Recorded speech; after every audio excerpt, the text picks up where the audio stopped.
우리 교회는 이제 오늘부터 베드로 후서에 대해서 함께 말씀을 나누고자 합니다. 우리는 지난주까지 베드로 전서를 함께 보았죠. 베드로 전서는 앞으로 닥쳐올 고난 앞에 서 있는 성도들에게 산 소망 대신 예수 그리스도를 붙잡아 그 고난 속에서도 믿음으로 굳게 서라고 권면합니다. 그러면서 지난주 말씀을 통해 베드로는 고난 중에 있는 성도들에게 겸손히 허리를 동이고 염려를 주께 맡기며 굳건한 믿음으로 마귀를 대적하라고 강하게 권면하죠. 그래야 마지막에 모두 은혜의 하나님이 우리를 온전케 하시며 굳건하게 하시며 강하게 하시며 서로 견고하게 하시리라는 그 놀라운 약속으로 베드로 전서를 마무리합니다. 그리고 이제 오늘부터는 우리는 베드로 후서를 통해서 그리스도 복음에 대해서 조금 더 깊이 배우고자 합니다. 베드로 후서는 베드로의 마지막 편지입니다. 그리고 곧 베드로가 순교를 앞두고 있는 베드로가 베드로 전서를 보냈던 동일한 교회 공동체에게 남기고 싶던 가장 중요한 메시지를 남긴 서신서이죠. 즉, 이 베드로 후서는 베드로의 유언과 같은 서신서라고 보면 될 것 같습니다. 베드로전서가 쓰여진 목적이 무엇이죠? 베드로전서는 앞으로 닥쳐올 외부의 적, 외부의 고난을 대비하기 위해 쓰인 서신서입니다. 그렇다면 베드로 후서가 쓰인 목적은 무엇일까요? 베드로 후서는 계속되는 고난 속에서 이제 흔들리는 이들이 나오기 시작한 거예요. 베드로 후서가 쓰인 다음 오랜 시간이 지난 다음에 이 서신서가 쓰였거든요. 계속되는 그 고난 가운데 많은 이들이 흔들립니다. 그래서 베드로 후서는 내부적인 혼란과 그리고 그때 어떤 일이 발생했냐면 거짓 교사들과 이단들의 유혹이 발생하기 시작해요. 그러한 공격에 대처하기 위해 쓰여진 책이 바로 베드로 후서입니다. 성도들이 영적으로 지치고 피로감을 느낄 때 이단과 거짓 교사들이 침투하여 마음을 미혹해 하는 문제가 발생한 사건이 있었기에 베드로는 자신이 곧 죽음 앞에 있음에도 자신의 간절한 마음을 담아서 베드로 후서를 집필한 것입니다. 그래서 베드로 후서의 전체를 보면 베드로는 크게 두 가지 위협에 대해서 경고를 하고 있습니다. 먼저는 교회 안에 들어온 거짓 교사들의 부패한 생활 방식입니다. 그들의 타락한 모습을 닮아가지 말라는 거예요. 그리고 두 번째는 무엇이냐면 왜곡된 교리에 대해서 강력하게 경고를 하고 있는 것이죠. 사실 당시 오랜 핍박과 어려움 가운데 많은 이들이 하나님의 심판을 부정하고 있으며 그리스도인의 자유를 남용하고 있는 상태예요. 그런 상황에서 베드로는 참된 그리스도의 삶이 무엇인지를 명확하게 제시합니다. 하나님께 구원받은 우리를 그분의 성품에 참여하도록 하나님은 우리를 초대하셨죠.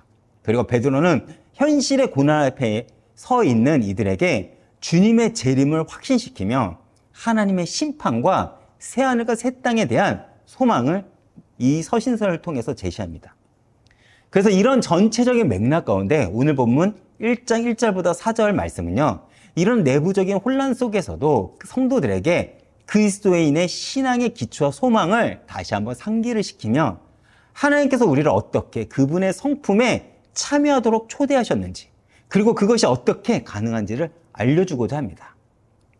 사실 우리는 신앙생활을 하면서 때로 많은 경우 막막함을 느끼죠. 믿음으로 살고자 하는 마음은 우리 모두에게 있을 것입니다. 그러나 막상 우리 삶의 현실로 들어가 보면 현실적인 문제와 어려움, 그리고 고난, 그리고 세상의 벽 앞에서 우리의 믿음은 너무나도 쉽게 흔들리죠. 그때 우리는 뭐에 반응합니까? 달콤한 메시지. 그렇죠? 너가 대단한 사람이야. 너가 주역이야. 이런 어떤 달콤한 메시지가 우리가 흔들리기 쉽습니다. 그래서 복음을 적당히 내 상황에 맞춰 타협하라며 스스로를 위로를 하죠. 그런데 오늘 베드로의 권면은 바로 그런 우리들에게 하나님께서 이미 모든 것을 예배해 놓으셨다는 놀라운 복음을 선포합니다. 그래서 오늘 말씀을 통해 우리는 하나님의 능력과 약속 안에서 어떻게 우리는 신성한 삶을 살아갈 수 있는지 함께 나누고자 합니다. 제가 먼저 1절을 읽어보겠습니다. 예수 그리스도의 종이며 사도인 시몬 베드로는 우리 하나님과 구주 예수 그리스도의 의를 힘입어 동일하게 보배로운 믿음을 얻은 자들에게 편지하노니. 지금 베드로는 가장 먼저 자신을 뭐라고 소개하고 있습니까? 예수 그리스도의 종이며 사도라고 소개하고 있습니다. 이 두 가지 직분은요, 사실 어울리지 않습니다. 사도는 굉장히 권위가 있는 모습 같고 종은 굉장히 비천한 모습 아니겠습니까? 여기서 종이란 단어는 헬라로 둘로스, 여러분도 자주 들으셨죠? 둘로스라고 합니다. 이 단어는 단순한 하인의 의미가 아닙니다. 전적으로 주인에게 헌신하며 그의 뜻을 대변하는 자를 의미해요. 노예라는 의미죠. 자신의 판단, 자신의 기준, 자신의 의견이 없습니다.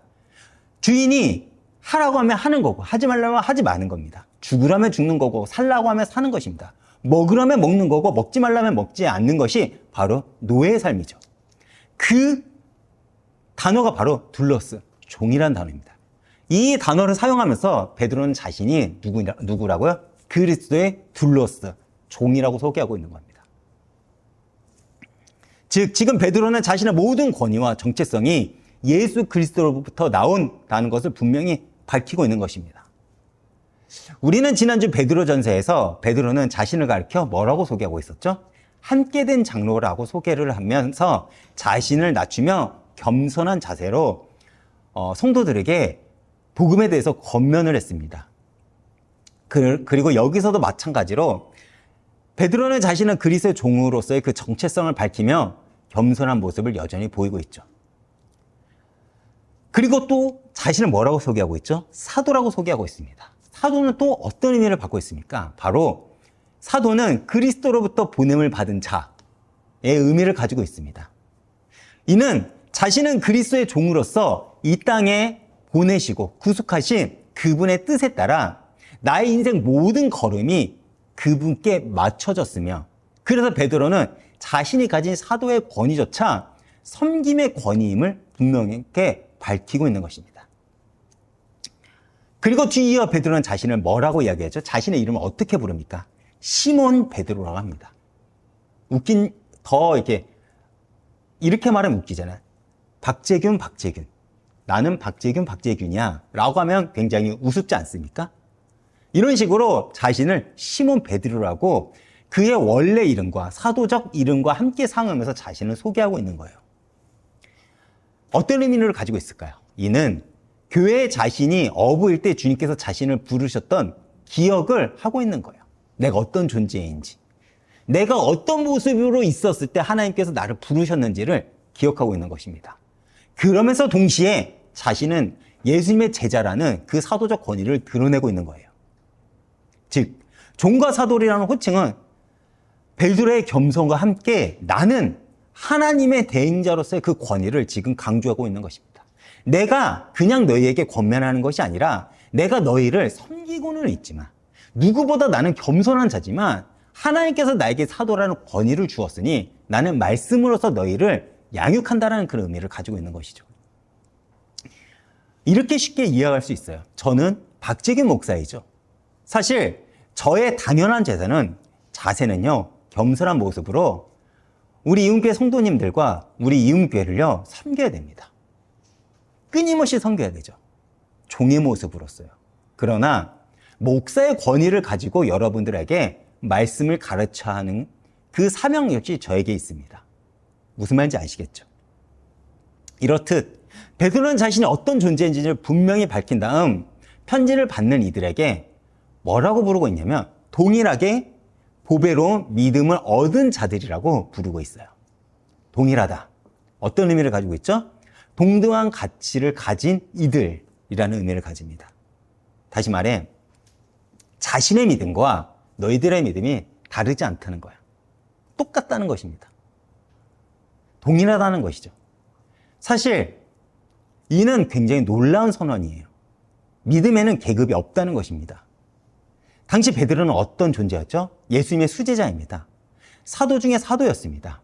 그리고 예루살렘 교회의 지도자였죠. 모든 이들이 예수를 믿기 위해서는 베드로의 말 한마디를 듣기 위해 간구했습니다.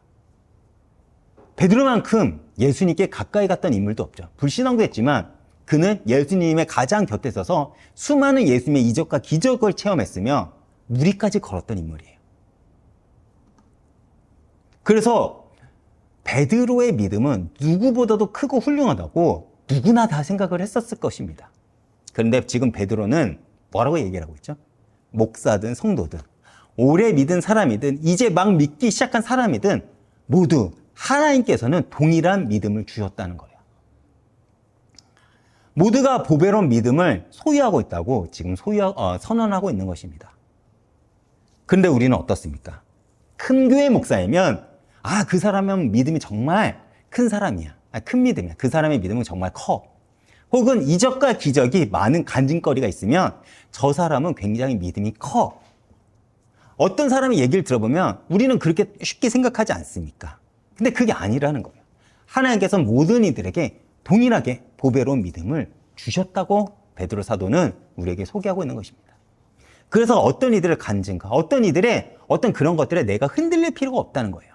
왜냐하면 하나님은 항상 우리에게 우리의 삶에 맡겨진 그 믿음의 여정이 있다는 것입니다. 어떤 이들에게는 자극적인 믿음이 필요하겠죠. 불현듯한 회심, 불현듯한 기적, 불현듯한 어떤 이적이 어떤 이들에게는 있습니다. 근데 어떤 이들에게는 잔잔한 삶 가운데 하나님께서 그분을 만나주시고 그분을 위로하시며 그분과 함께 동행하는 그런 삶도 있다는 거예요. 저같이 교회를 개척해서 우당탕탕 교회를 목회를 하는 이들도 있지만 어떤 이들은 저와 다른 모습으로 목회하는 이들도 있겠죠. 저는 재능이 없기 때문에 하나님 앞에 늘 어떻게 합니까? 안절부절하지 못하지만 어떤 이들은 하나님께서 재능을 많이 주셨어요. 그 재능을 풍성하게 사용함으로써 목회를 하는 이들도 있다는 것입니다. 그런데 문제는 무엇이죠? 많은 목회자들이나 오래 예수를 믿은 이들이 자신의 믿음을 자랑하기 바쁘다는 거예요. 이렇게 우리는 때로 다른 사람과 비교하며 나의 믿음에 대해서 의심할 때가 많습니다. 하지만 베드로는 분명하게 모두가 동일하게 보배로운 믿음을 가지고 있다고 분명하게 선언하고 있어요. 문제는 그 믿음을 우리가 인식하지 못하거나 성장시키지 못하는 것이지 믿음 자체의 본질이 다른 이들과 다른 것이 아니라는 것입니다. 이해가 되시나요? 우리가 가진 믿음은 베드로가 가진 믿음, 바울이 가진 믿음, 더 나아가 볼까요? 모세와 다윗이 가진 믿음, 아브라함이 가진 믿음과 그렇듯 믿음의 앞선 선진들이 가진 믿음과 동일한 보배로운 믿음인 줄 여러분들이 확신하시길 바랍니다. 그렇다면 이 믿음은 어떻게 얻게 된 것입니까? 어떻게요? 우리 하나님과 구주 예수 그리스도의 의에 힘입어 얻게 되었다고 베드로는 분명하게 이야기를 하고 있습니다. 즉 우리의 어떤 노력이나 공로가 아닌 전적으로 하나님과 예수 그리스도의 의로움 때문에 우리는 이 보배로운 믿음을 선물 받았다고 선언하는 거예요. 그래서 바울은 고린도전서 15장 10절에 그러나 내가 다 된 것은 하나님의 은혜로 된 것이니라고 고백을 할 수 있는 것입니다. 내가 다 된 것은 하나님의 은혜입니다. 이렇듯 우리의 믿음도 온전히 하나님의 은혜의 선물입니다. 지난주 우리가 함께 보았던 베드로전서에서 그리스도인의 겸손은 온전히 은혜를 인정하는 것이라고 우리가 배웠습니다. 베드로는 그 말씀을 이어 베드로 후서에서도 우리의 믿음 자체가 하나님의 의로우심에 근거한 은혜의 선물임을 말하고 있는 거예요. 베드로는 동일하게 우리에게 그렇게 얘기를 하고 있습니다. 너의 힘, 너의 노력으로 버틸 수가 있는 게 아니야. 너가 하나님의 의에 힘입어. 하나님을 붙잡음으로써 너가 그 믿음으로 이 현실을 버틸 수 있다고 말하는 거예요. 그리고 2절에서 베드로는 이렇게 얘기를 합니다. 하나님과 우리 구주 예수를 알므로 은혜와 평강이 너에게 더욱 많을지어다 라고 축복을 하죠. 여기서 알미란 단어는 단순한 지식을 이야기하는 것이 아닙니다. 이 단어는요, 관계의 의미를 얘기를 해요. 내가 그 사람과 상대와의 관계가 깊어지면 깊어질수록 알아가는 것. 즉, 하나님과 예수님을 개인적으로 친밀하게 알아가는 것을 지금 베드로 사도는 말하고 있는 것입니다. 그리고 이 지식이 깊어질수록 은혜와 평강이 더 풍성해진다는 거예요. 여러분, 제가 이렇게 말씀을 전하면서 누차 강조하는 게 있죠. 믿음은요, 예수를 내가 얼마큼 알아감에 따라 믿음은 커집니다. 믿음의 크기는 거기서 비롯돼요. 근데 그 알미란 게 지식이 아니에요. 여기서 말한 알, 관계의 의미입니다. 우리가 왜 무너지죠? 예수보다 세상이 커 보이기 때문에 그렇습니다. 우리가 왜 낙심합니까? 예수보다 세상을 의지하기 때문이에요. 왜요? 그래야 내가 살아갈 수 있을 거라고 생각하니까. 그래야 내가 세상에서 그냥 먹고 살 수 있으니까. 그래야 문제가 해결될 것 같으니까 우리는 세상을 의지하고 세상의 방법을 따라가려고 합니다. 하나님은 늘 그 다음이에요. 그런데 지금 베드로는 뭐라고 얘기를 하겠죠? 너가 예수님을 인격적으로, 영적으로, 삼적으로 깊이 알아간다면 은혜와 평강이 어디야? 너의 삶에 풍성하게 있을 거라는 거예요. 여기서 중요한 단어가 무엇이냐? 더욱 많을지어다라는 표현이에요. 이는 그 은혜와 평강이 너가 열심을 다할 때 그 순간에만 주어졌다라는 것을 말하는 게 아니라 계속해서 증가하고 풍성해진다는 거예요. 하나님의 은혜는 끝이 없다는 것입니다. 그리고 지속한다는 거예요. 다시 말해 신앙생활은 한 번의 경험으로 끝나는 것이 아니라 내가 하나님을 알면 알수록 은혜와 평강이 더 깊어지고 풍성해지는 여정이라는 것을 분명하게 밝히고 있는 것입니다. 그런데 지금 이 편지를 받고 있는 이들의 상황은 어떤 상황이죠?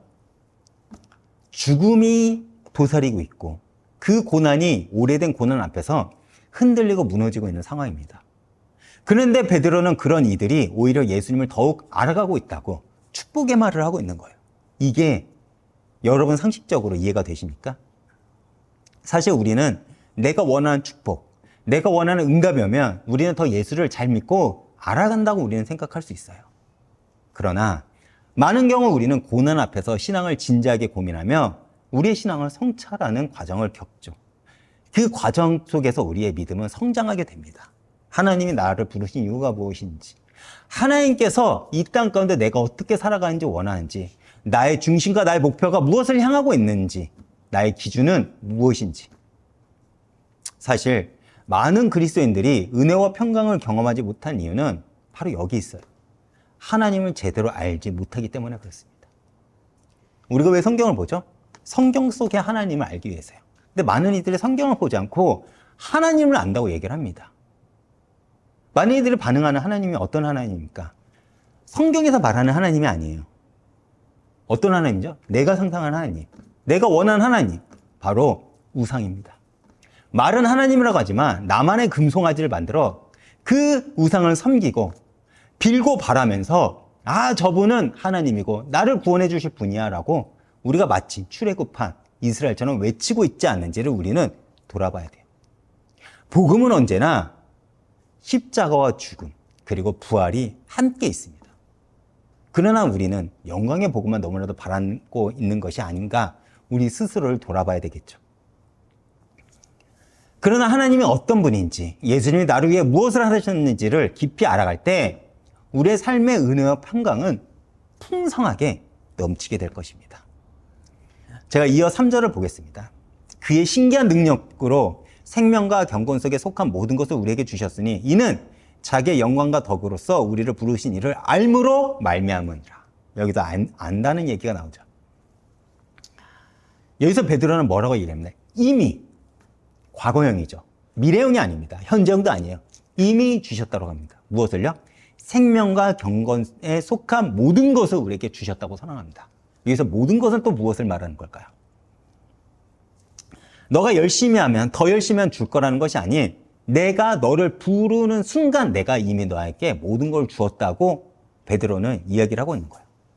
생명과 경건에 속한 모든 것이라는 것은 영적, 그리고 생명을 살아가는 데 필요한 모든 것, 그리고 하나님을 기쁘시게 하는 경건한 삶을 살아가는 데 필요한 모든 것을 의미합니다. 즉, 하나님의 능력이죠. 하나님의 능력. 너가 살아갈 모든 것을 내가 주었다라는 거야. 공급해 줬다는 거야. 그것을 너가 찾아 먹기만 하면 된다는 것입니다. 즉, 우리가 그리스도를 살아가는데 하나님께서 은혜와 능력을 주셨으므로 이제는 사실은 본질적으로 우리에게 부족함이 없다는 거예요. 그렇기에 바울 사도도 뭐라고 얘기를 하죠? 나는 빈곤에도 처할 수 있고 나는 풍요에도 처할 수 있고 그래서 내게 능력 주신 자 안에서 뭐라고요? 나는 모든 것을 할 수 있다는 거예요. 이것은 내가 하고 싶은 걸 다 이룬 것이 아니라 내가 어느 처한 상황이 있든지 간에 나는 예수를 그리스도로 붙잡고 성도로서 힘써 살아갈 수 있다는 베드로의 강력한 고백이라는 거예요.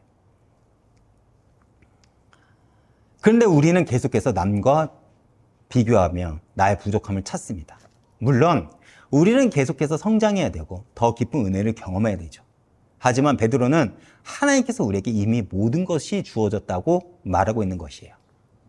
문제는 하나님이 주신 그 능력과 은혜가 부족한 것이 아니라 우리가 그 하나님께서 이미 우리에게 주신 것, 나에게 이미 소유가 된 것을 제대로 활용하지 못하고 있다는 겁니다. 마치 보물이 가득한 창고의 열쇠를 가지고 있으면서도 열쇠를 활용하지 못한다는 거예요. 그러면서 가난하게 살고 있는 것과 마찬가지겠죠. 하나님께서는 이미 우리에게 모든 것을 주셨다고 합니다. 그렇다면 이 모든 것을 우리는 어떻게 누릴 수 있을까요? 어떻게 사용할 수 있을까요? 어떻게 풍성하게 더욱더 내 삶에 적용시킬 수 있을까요? 그의 신기한 능력으로 가능하다고 얘기를 합니다. 여기서 신기하다.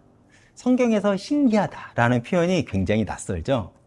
이 신기하다. 우리가 생각한 낯선 상황을 말하는 게 아니에요. 바로 신적인이라는 의미입니다.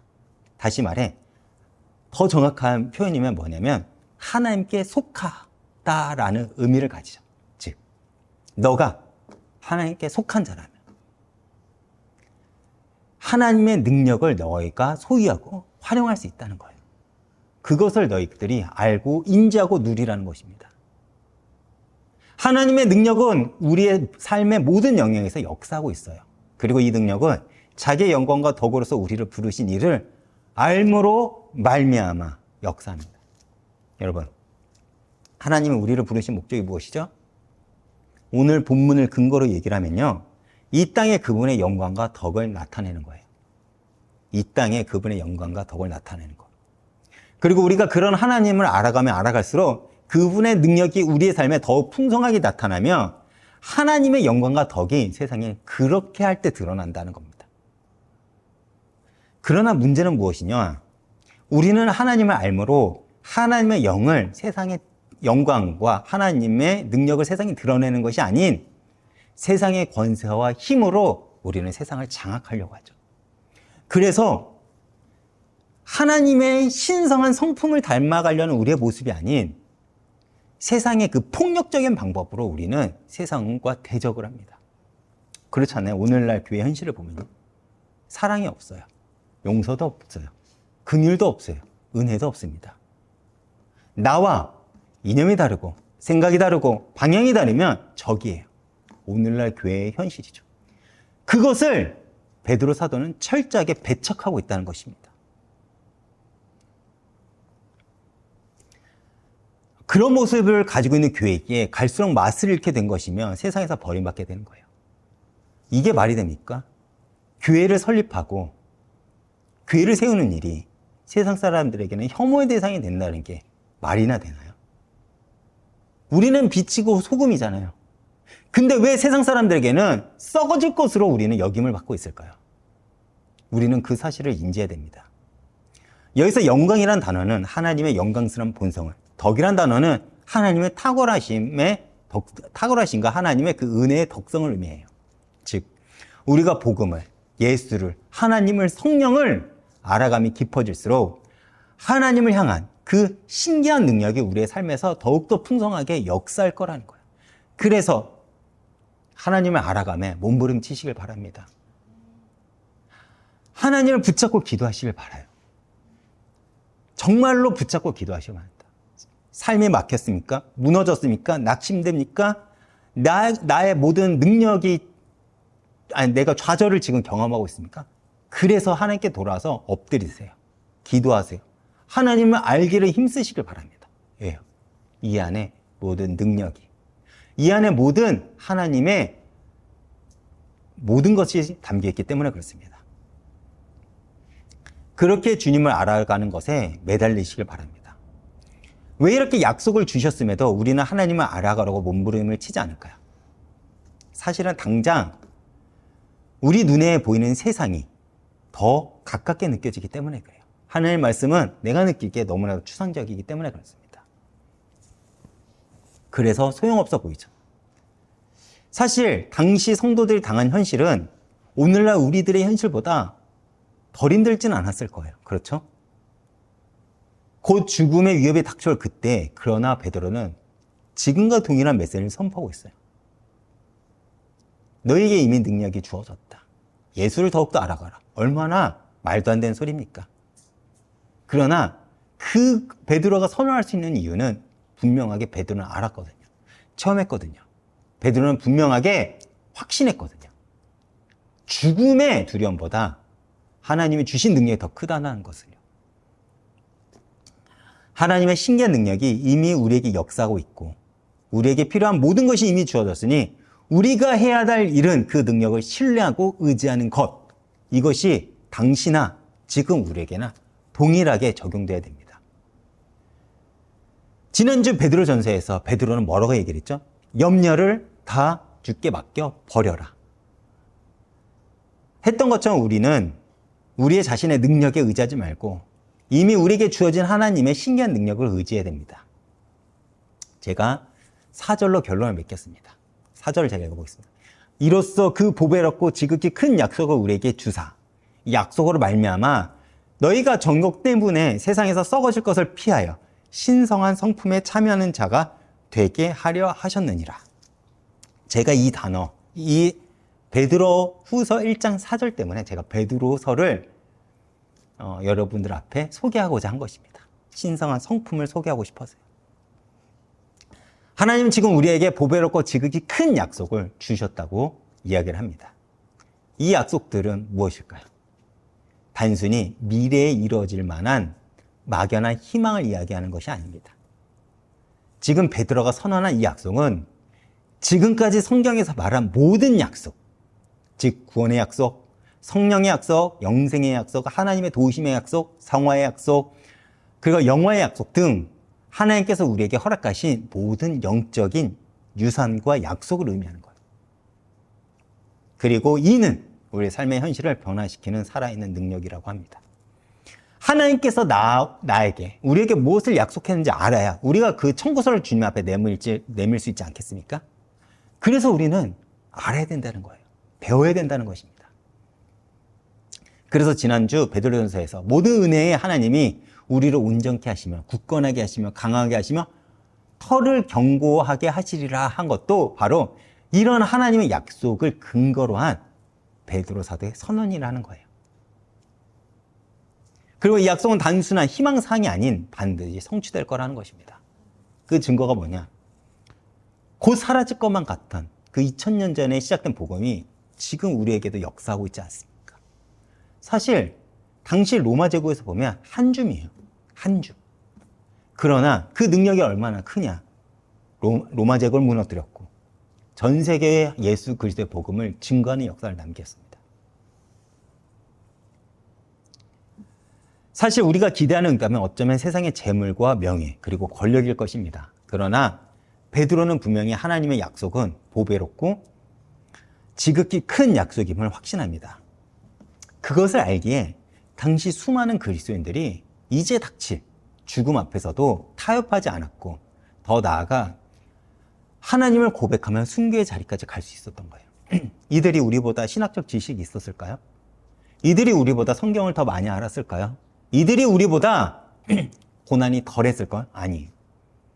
이들은 우리보다 많은 것들이 부족했지만 단 하나, 하나님의 약속을 붙잡았기에 이들은 죽음 앞에서도 당당할 수 있었던 것입니다. 그것이 하나님의 능력이라는 거예요. 그렇다면 하나님이 주신 이 약속의 목적은 무엇입니까? 크게 두 가지입니다. 먼저는 무엇이죠? 정욕 때문에 세상에 썩어질 것을 피하라는 거예요. 뭐라고요? 정욕 때문에 세상에 썩어질 것을 피하라는 것입니다. 세상의 정욕, 그건 우리를 타락하게 만듭니다. 물질의 정욕, 육신의 정욕, 안목의 정욕이 우리의 영혼을 부패시키고 하나님부터 멀어지게 만들어요. 이것이 단순히 우리가 생각해 나쁘게 보이는 것들이 아니에요. 내가 선하게 느끼는 것들도 있어요. 내가 예수보다 더 매이는 것들이 있잖아요. 내 자녀, 나의 성공, 내가 어떻게 살아가는지에 대해서 나의 감정, 그리고 나의 쾌락, 나의 많은 것들이요. 지난주 베드로전서 너희 대적 마귀가 우는 사자와 같이 두루 다니며 삼킬 자를 찾는다고 했습니다. 사단은 이러한 우리의 약점을 누구보다 잘 알고 공격하며 하나님과 우리의 관계를 무너뜨리려고 해요. 그런데 우리가 추구했던 세상의 모든 것을 베드로는 이렇게 얘기를 합니다. 곧 썩어질 것.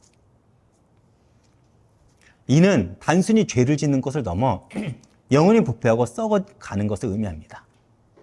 정욕에 빠진 사람은 점점 더 탐욕스러워지고 더 이기적이 되고 더 거짓이 되어갑니다. 마음이 굳어지고 하나님을 향한 그 감각이 무뎌져요. 그래서 예수를 믿는다고 해도 탐욕과 쾌락만을 쫓으며 우리 삶에 거룩이 사라지는 것입니다. 너무나도 쉽게 아무렇지도 않게 너무나도 우리가 세상과 너무나도 쉽게 닮아가요. 저는요, 성도님들이 술 한잔 먹는 거 저는 반대하지 않습니다. 마실 수 있죠. 어떤 자리에 가서, 어떤 모임에 가서 그 분위기에 맞춰서 저 같은 목사는 제외하고요. 그런데 중요한 건 뭐냐? 그것을 세상 사람들한테 홍보하지 말라는 거예요. SNS에 올리면서 난 이렇게 자랑스럽게 이렇게 분위기 좋게 먹고 있어. 그런 거 하지 말라는 거예요. 덕이 되지 않는다는 거예요.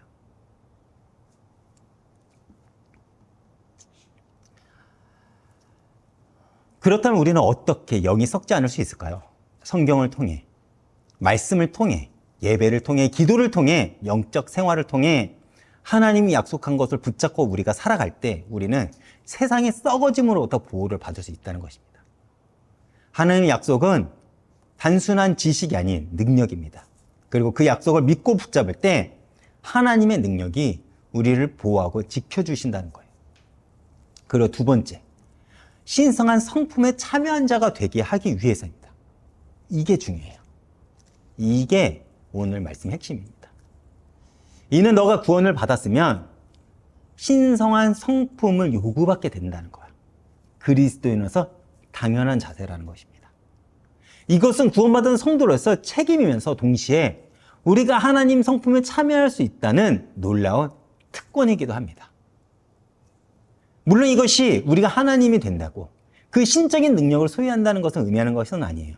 우리는 분명히 피조물이고 하나님은 창조주이십니다. 하지만 우리가 하나님의 거룩하신 사랑, 인내, 자비, 의로움, 진실함 등 우리의 삶 속에 하나님의 성품을 나타낼 수 있으며 이것을 가르쳐 우리가 예수를 닮아간다고 말하는 것입니다. 적극적으로. 이것이 바로 그리스도인의 궁극적인 목표예요. 단순히 죄를 짓는 것이 아니라 적극적으로 하나님의 성품을 닮아가는 것. 그래서 말을 예쁘게 하라고 말하는 거예요. 내가 지금 불편한 감정이 있더라도 그 감정을 쉽게 드러내지 말라는 거야. 왜요? 나는 그리스도인이잖아요. 예수님께서 마태복음 5장 48절에 너희 아버지의 온전하신 것 같이 너희도 온전하라고 말씀하신 것처럼 우리는 매일 주님께 나아가 주님의 성품을 닮아가고 주님의 향기를 세상에 흘려야 될 것입니다. 어떻게 가능하죠, 이것을? 바로 하나님의 약속을 믿고 붙잡으면 가능합니다. 하나님의 약속은 단순히 지식이 아니에요. 단순히 정보가 아니에요. 능력입니다. 그래서 그 약속을 믿고 붙잡을 때 하나님의 능력은 우리의 삶에 역사하시고 우리를 변화시킵니다. 사실 우리는 너무나도 자주 나는 이런 성격이야. 나는 원래 이래. 나는 변할 수 없어. 라고 우리는 너무 쉽게 단정하죠. 특히 오래된 반복된 죄의 습관, 오래되고 반복된 고난의 현실 앞에서 나는 안 되라고 우리는 스스로를 체념하기 너무나도 쉽습니다. 하지만 베드로는 분명하게 말해요. 분명한 것은 하나님의 약속을 근거로 우리는 신의 성품, 하나님의 성품에 참여할 수가 있다는 거예요. 거룩해질 수 있고요. 변화가 될 수 있다는 겁니다. 소망을 가지고 살아갈 수 있으면 누군가에게 예수 그리스도의 복음을 증거함으로써 우리는 참된 제자의 삶을 살아갈 수 있다고 강하게 얘기를 하고 있는 거예요.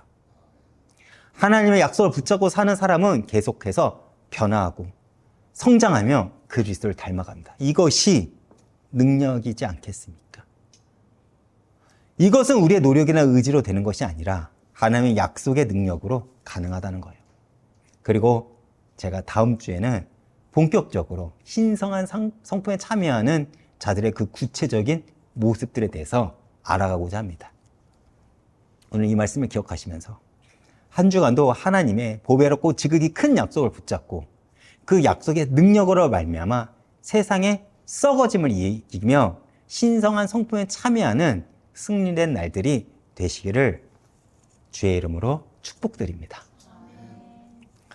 제가 이번 주 찬양은요, 너무나도 우리가 잘 알고 있는 찬양, 하나님의 은혜를 준비했습니다.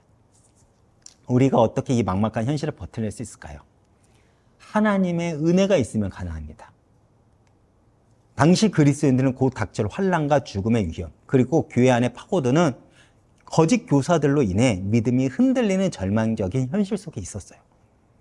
그러면서 베드로는 그들이 가지고 있는 보배로운 믿음이 우리의 공로가 아닌 하나님의 전적인 은혜로 주어졌다고 담대히 선포하고, 그래서 그 하나님을 더욱더 알아가기에 힘쓰라고 권면하고 있는 것입니다. 그리고 당시나 지금의 현실은 힘듭니다. 그러나 하나님의 은혜는 변함없이 우리와 함께 하시죠. 그래서 오늘 이 찬양, 하나님의 은혜를 통해 나를 지으시니까, 나를 부르시니까, 나를 보내신 이도 하나님이심을 다시 한번 고백하며 어떤 상황 속에서도 우리를 붙드시는 하나님의 놀라운 은혜를 경험하는 시간이 되길 소망드립니다.